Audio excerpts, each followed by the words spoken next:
For 4 seasons, 70 plus episodes, and over 400 chapters, I have been emotionally riveted by the trials and tribulations of the Karasuno Crows and their journey to achieve volleyball immortality. The series, it has an alchemy, a magic formula that unerringly succeeds in drawing me to the edge of my seat, setting my heart a rumpa-thump thumping at twice its natural cadence. Before eventually, as it all collides together, during those final critical points, during those frantic final rallies, during those sweat-soaked closing exchanges, caught in its riptide and fast approaching endgame, it drops me like a boom bap off the precipice of an emotional abyss. The ball drops, it's in. The ref's hand extends outwardly. Cheers go up. Breath is slowly expelled from burning lungs, and yes, that's game.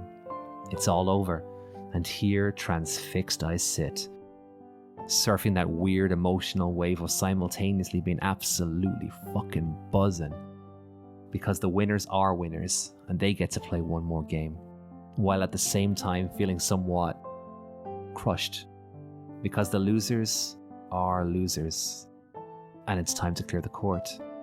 And damn it if it doesn't hit that hard every single fucking time.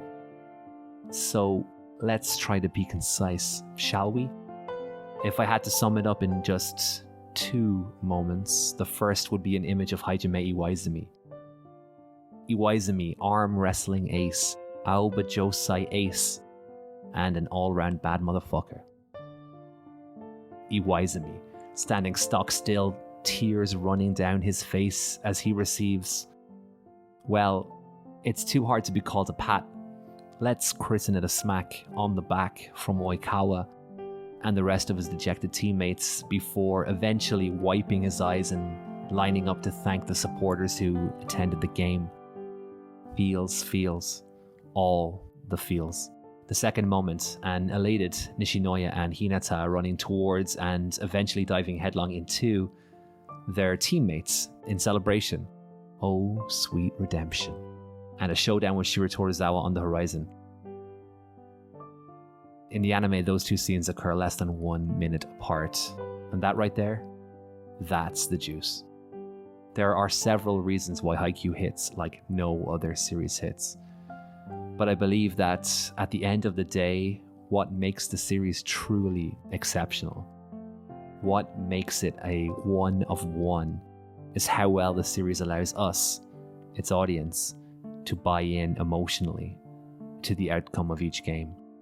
So let's talk about it. Let's talk about that buy-in. It's Haikyuu's law of equivalent exchange. Something cannot be created from nothing. And so in order to obtain something else of equal value must be lost. That surge of electricity we receive, that surge when finally we get to see our team, our flightless crows, take to the skies again. Victorious. It's great. It's a rush. It's a release. But beyond that sense of giddy adulation one receives from overcoming a rival, beyond all of that, there is the counterpoint. There is that law of exchange. It's been able to slowly crane our neck to the other side of the court and witness the devastating emotional impact defeat has had upon the losers, on the other guys. It's been able to look over to the other side of that court and know that that team over there, those guys, on the other side of that net, gave it everything they had. They left it all on the court. And no, they are not a cackling bunch of bullies. This isn't a snarling, smirking, unsporting collection of one-noted goons. It's the opposite. Those guys over there, those other guys, love this game too. Those guys on the other side of that net know the grind like our guys do. Those guys on the other side of that net bring it just like our guys do. Those guys live for it just like our guys do. So how can you not love them too? And how can you not feel an emotional gut punch when in the rematch, I'd argue Haikyuu's greatest match, one side is told to clear the court? How can you not love those guys too? white and turquoise, Seijoh, perennial contenders Seijoh, analytical Seijoh, adaptive Seijoh, effortlessly cool Seijoh. A thinking man's team, Seijoh.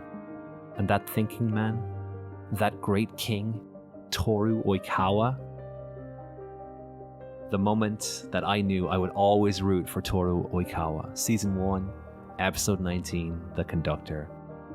Up at night, alone, ball wedged between his knees, arms folded around said ball like an embrace. Then click. A moment of realization. Extreme close-up on that eye. What an image. Magnificent. This guy lives for this game. A worthy antagonist. And maybe an even more worthy protagonist. But this isn't his story.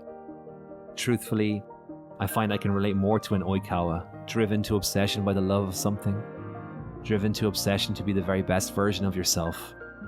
Despite the brutal reality that even being the very best version of you might mean never really being good enough. I find I can relate to that cocktail of incredible drive and nagging self-doubt that is 𝓈𝒸𝒶𝓇𝓈. I can relate to that guy more than I can relate to our guys. We'll never have that raw genius of a Tobio Kageyama or that unfettered, terrifying potential of a Shoyo Hinata, but I can work up the courage to try my best, and if I do, no, I should say, when I do, who knows what may happen, right? One can but dream. When they have a leader like 𝓈𝒸𝒶𝓇𝓈, how can you not love those guys? How can you not love Aoba Johsai? The moment that I knew I would always root for Hajime Iwaizumi. Well, actually, there are several. When he smashed the ball through an iron wall, when he stopped Oikawa from hitting baby Kageyama. I already mentioned that backslap, right? Well, it's worthy of another mention. The moments that I knew I would always root for Shigeru Yahaba. When he collared a mad dog and told him what he needed to hear. The moment that I knew I would always root for Kentaro Kiyotani.